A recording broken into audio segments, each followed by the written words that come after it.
Well, Brian, the role of Robert J. Mueller is going to stagger much of the public because they have been given the impression that he's a knight in shining armor aboard a white horse. Oh, yeah. The fact of the matter is the FBI is a corrupt rogue agency with a history of extreme deceit and even terrorism against the American people. During a recent segment of Tucker Carlson Tonight, for example, he explained how the FBI has been rife with corruption and deceit, long engaged in anti-American tactics and behavior that serve the interest of an elite few rather than of the American people.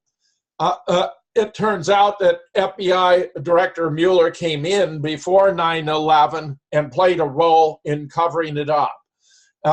Court documents recently filed with the government rocked the credibility of Russia's special counsel Robert Mueller because they show as FBI director he worked to cover up connections between a Florida Saudi family and the 9/11 terrorist attack. They reveal he was likely involved in publicly releasing deceptive official agency statements about a secret investigation of the Saudis who lived in Sarasota with ties to the hijackers. A Florida journalism nonprofit uncovered the existence of these files. But there was a lot more to it than that. It turns out there's an untold story of Robert Mueller's time in combat. I have commented on it before when you get these praising stories. I wrote, what fatuous rubbish. This guy covered up 9/11, Sandy Hook, and the Boston bombing. Check out the 9/11 memoranda for the president with contributions from 27 experts, which demonstrates the blatancy of the 9/11 scam where he did nothing to expose it.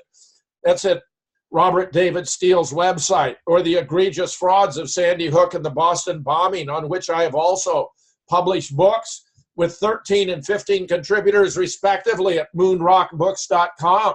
For an introduction to the fakery, see The Real Deal, Sandy Hook and the Boston bombing, for example, a video at 153news.net.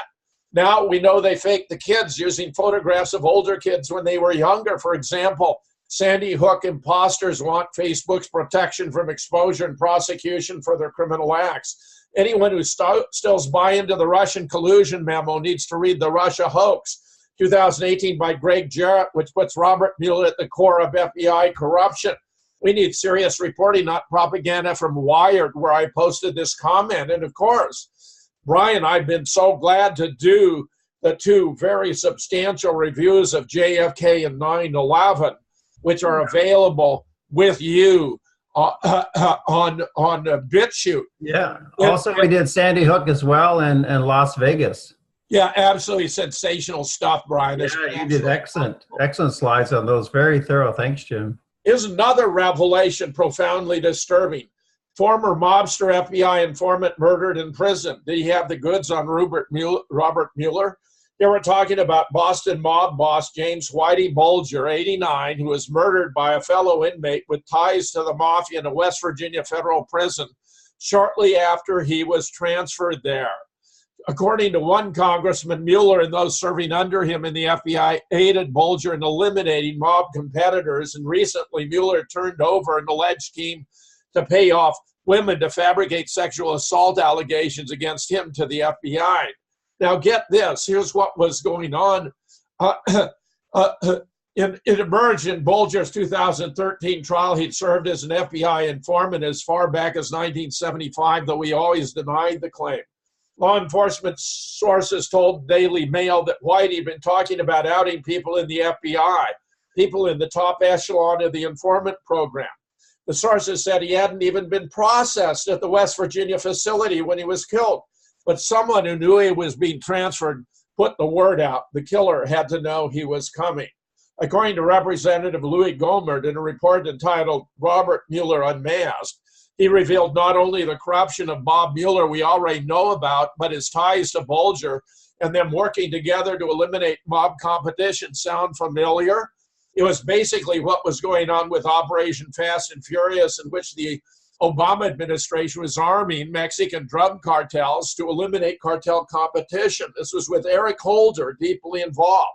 So Whitey Bulger was giving information to Robert Mueller, who was then U.S. attorney, for Boston so he could take out his mob competitors, so Mueller would get credit for cracking down on organized crime, and Whitey could expand his operation to the territory they'd formerly occupied.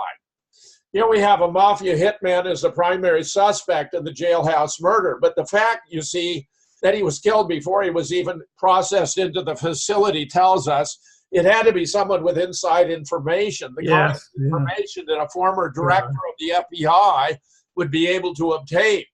And here, as Dave Hodges has observed, Robert Mueller stood to gain the most from the murder of Whitey Bulger, the damning evidence. James Whitey Bulger, who was captured in 2011 after 16 years on the run, was found dead at a high-security facility in West Virginia. Robert Mueller plays a prominent role in this story. Could Mueller be connected to the mysterious death? How does Bulger go into a secure facility and be killed the first day? The bottom line is Robert Mueller played a prominent role in the reason why Bulger got away with criminal enterprising and murder for as long as he did. And we are entrusting the man who made Bulger's antics possible to continue the investigation of our president in one that hasn't yielded a shred of evidence against Trump in nearly 2 years. With the death of Whitey Bulger, Mueller is able to erase much of his criminal past in association with the mafia in Boston. You don't believe it? The evidence is overwhelming. Mueller stood to gain the most from Whitey Bulger's murder. Here's a bit of a story about it, again from Dave Hodges. What role did Robert Mueller play in the illegal conflict of interest, very cozy relationship between the FBI and the Boston Mafia that resulted in multiple murders, blackmail, RICO violations, witness tampering, many more crimes involving FBI complicity under the direction of Robert Mueller? Special counsel Robert Mueller, appointed to remove Trump from office, was presented by the mainstream media as this pristine man of impeccable integrity when nothing could have been further from the truth. Both Mueller and former and disgraced FBI Director James Comey had their images crafted by the mainstream media in the same manner. However, it's now been demonstrated that Comey leaked classified information he thought would be damaging to Trump. He committed perjury to Congress. Comey should be in prison, not making book deals. And one can be certain a book deal awaits Mueller as well, should he be able to remove Trump. Both men are lying, extreme left-wing freaks who should be in prison. Of the two, Mueller's activity is far more criminal than Comey's. Comey should not necessarily be charged with murder, but Mueller should. Investigative journalist Sarah Carter's blog, Questions Still Surround Mueller's Boston Past, published on March 20th, raises serious legal concerns regarding Mueller's past. This is in reference to what is often referred to as the Whitey Bulger FBI mob case. The New American Detail recounted the 1998 Whitey Bulger case as FBI covering for criminals, which was about the murderous boss of Boston's notorious Winter Hill gang, Whitey Bulger, as his gang of Irish mafia carried out a reign of murderous terror under the protection of the FBI, under the direction of then U.S. Attorney to Boston Robert Mueller, and the cover-up continued after Mueller's appointment as FBI director. Time after time, Massachusetts state and local police had their elaborate years-long investigation of Bulger foiled by FBI interference, and at the center of it all was Robert Mueller. But get this, Mueller's entanglements are even more profound. This is a very disturbing video I've just uncovered about Robert Mueller and JFK. Brian, you're going to be astonished. Robert Mueller married Anne Cabell Standish, and there's a lot you need to know about Anne Cabell Standish. Profoundly disturbing. Oh. Here is a video about it, my friend.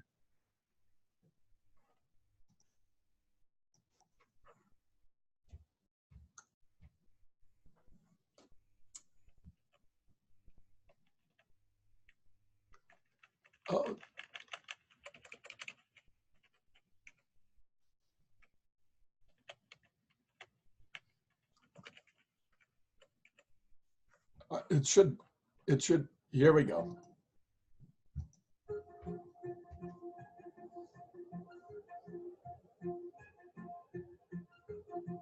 Let me introduce you to the man of the hour in Washington, D.C. Robert Swan Mueller III. Robert was born into the upper crust in our American class system. At one point in his education in private schools, John Kerry was his classmate. Mueller met his eventual bride, Anne Cabell Standish, at one of the dances they attended. They married in 1966, 3 years after JFK's fateful trip to Dallas, Texas, on November 22, 1963. For those of you that have read a lot about JFK, you'll recognize her middle name. Her grandfather, Charles Cabell, had been second in command at the CIA when John Kennedy was elected president. In January of 1962, President Kennedy fired 3 men from leadership positions at the CIA: Director Allen Dulles, Cabell, and Richard Bissell. Charles Cabell was Anne's grandfather. Her grand-uncle, Earl Cabell, was the mayor of Dallas at the time of Kennedy's assassination. Recently, declassified JFK documents revealed that Mayor Cabell was also an asset of the CIA at the time. It's a small world, isn't it? You could say that Robert Mueller married into the CIA, except that his great-uncle was Richard Bissell. So, Robert Swan Mueller III is related either through marriage or birth to 2 of the 3 people that Kennedy fired, as well as the mayor who hosted the assassination. Wow. The man fired was Allen Dulles, who sat on the Warren Commission and managed to keep the CIA out of the investigation into JFK's assassination.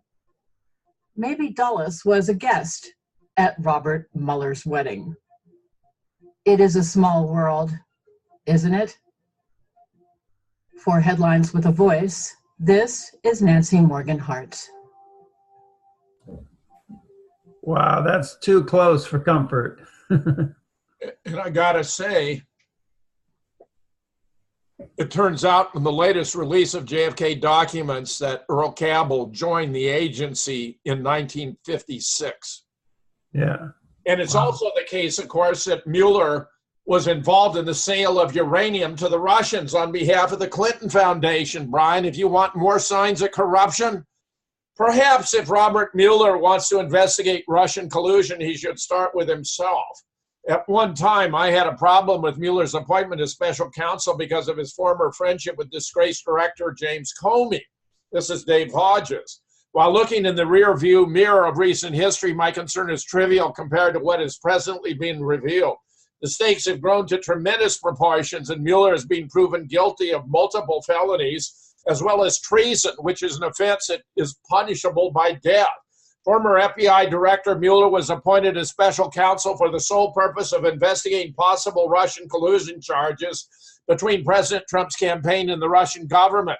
On the heels of the collusion, Mueller is also looking for the smoking gun for obstruction of justice on the part of Trump, the same charge that ultimately brought down the presidency of Richard Nixon. However, sometimes life is ironic, and in a stunning development, WikiLeaks' Julian Assange tweeted a released State Department cable, which clearly and irrefutably proves that Secretary of State Hillary Clinton ordered former FBI Director and present Special Counsel Robert Mueller to deliver a sample of the stolen, highly enriched uranium to Russia in 2009 to seal the deal, Brian.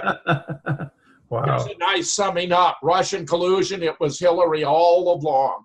Russian investigation is beginning to look as if the claims of monstrous collusion between Russian officials and U.S. political operatives were true, but it wasn't Donald Trump who was guilty of Russian collusion. It was Hillary Clinton and U.S. intelligence officials who worked with Russians and others to entrap Trump. Well, they turn the truth on its head. That's what they do. Isn't it astonishing, Brian? Yeah. That's a stunning conclusion of a Real Clear Investigations report. This is from Real Clear Politics, which is one of the best sources on political developments in the United States. who looked in depth at the controversial June 2016 Trump Tower meeting between officials of then-candidate Donald Trump's campaign staff and a Russian lawyer known to have ties with high-level officials in Vladimir Putin's government. The media have spun a tale of Trump selling his soul to the Russians for campaign dirt to use against Hillary, beginning with the now infamous Trump Tower meeting. But a growing body of evidence indicates the meeting may have been a setup, part of a broad effort to tarnish the Trump campaign involving Hillary Clinton operatives employed by Kremlin-linked figures and Department of Justice officials, as we have been documenting here. The media played a crucial role. Here's the health ranger, Mike Adams, reporting the mainstream media is a part of the biggest scandal in U.S. history. The mainstream media is covering up for the FBI, deep state, and Democrat scandal because they are a part of this. It's their job to use propaganda to alter public opinion, and they have done it well. WikiLeaks has exposed how the Council on Foreign Relations controls almost all mainstream media. It's no secret over the last 4 decades, mainstream media has been consolidated from dozens of competing companies to only 6. Hundreds of channels, websites, news outlets, newspapers, magazines, making up 90% of all media, is controlled by very few, giving Americans the illusion of choice. But it's only an illusion. While 6 companies control almost everything the Western world consumes in regard to media, sounds like a sinister plot. The Swiss Propaganda Research Center has just released information that is even worse. The research group was able to tie all these foreign media companies to a single organization, the Council on Foreign Relations, which is as deep state as it gets, Brian. Yeah, but the deep state, the CIA is working very powerfully in collaboration with Mossad and with Israeli intel ops. So we have, as I reported on the new JFK show, number 218, Operation Mockingbird, the agency began infesting the mainstream media in the 1950s, so that by 1975, its then director, William Colby, was able to testify to Congress that the agency owned everyone of any significance in the media. A report in Rolling Stone in 1977 by Carl Bernstein confirming that high agency officials had confirmed the greatest successes had been with Time Life, the New York Times, and CBS. And Brian, as you well know, in that era, if you controlled Time Life, the New York Times, and CBS, you had a lock on the dissemination of news. Yeah, before the internet. Today it's grown even worse. So that you take 100 officials from CNN, they're all dual U.S. Israeli citizens, Brian. You take 100 officials from CNN, from NBC, they're all dual U.S. Israeli citizens, all of them. Take 100 officials from the New York Times. They're all dual U.S. Israeli citizens, Brian. This is why the American people is being so egregiously played. And get this, from Noam Chomsky, who's an icon of the left. Yeah, nice of him to say that. Russian interference isn't influencing U.S. elections, but Israel definitely is. World-renowned author and lecturer Noam Chomsky pointed out in a recent interview that Israel has actually had far more influence in the United States political system than Russia ever has in the wake of mass media hysteria about alleged collusion in the 2016 election. In an interview with Amy Goodman on Democracy Now!, Chomsky said, so take, say, the huge issue of interference in our pristine elections. Do the Russians interfere in our elections? An issue of overwhelming concern in the media. I mean, in most of the world, that's almost a joke. First of all, if you're interested in foreign interference in our elections, whatever the Russians may have done barely counts or weighs in the balance as compared with what another state does, openly, brazenly, and with enormous support. Israeli intervention in U.S. elections vastly overwhelms anything the Russians may have done.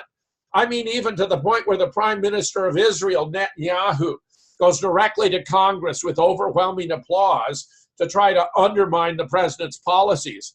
What happened with Obama and Netanyahu in 2015? What happened with Obama and Netanyahu in 2015? Did Putin come to give an address to the joint sessions of Congress, trying to call on them to reverse U.S. policy without even informing the president?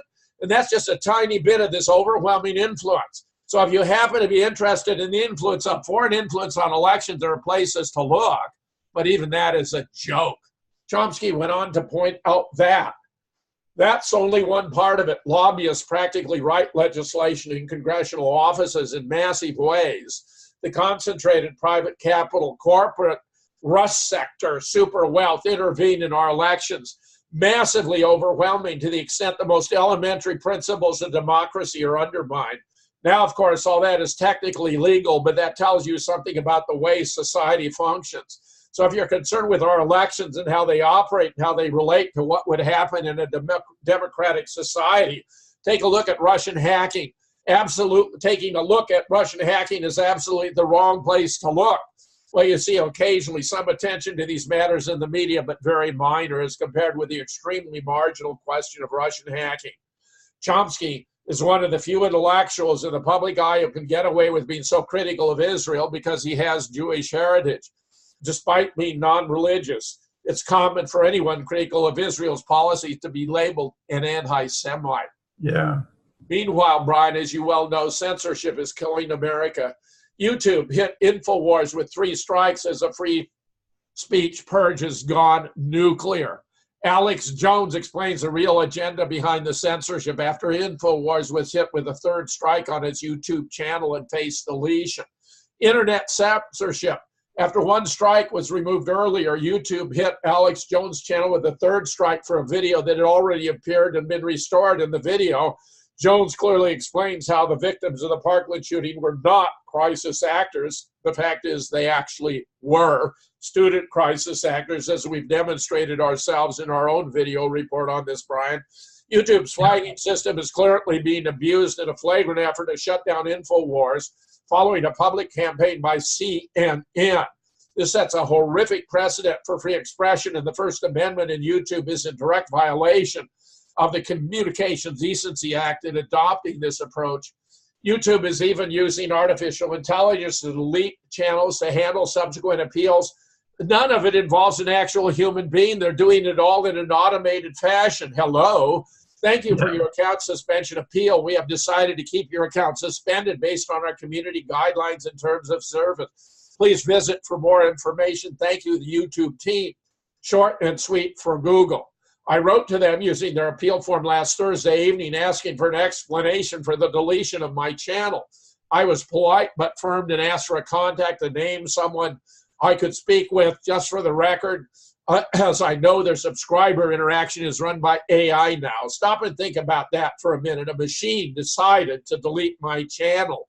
I'm then reduced to appealing to the same machine to have my intellectual property restored for me.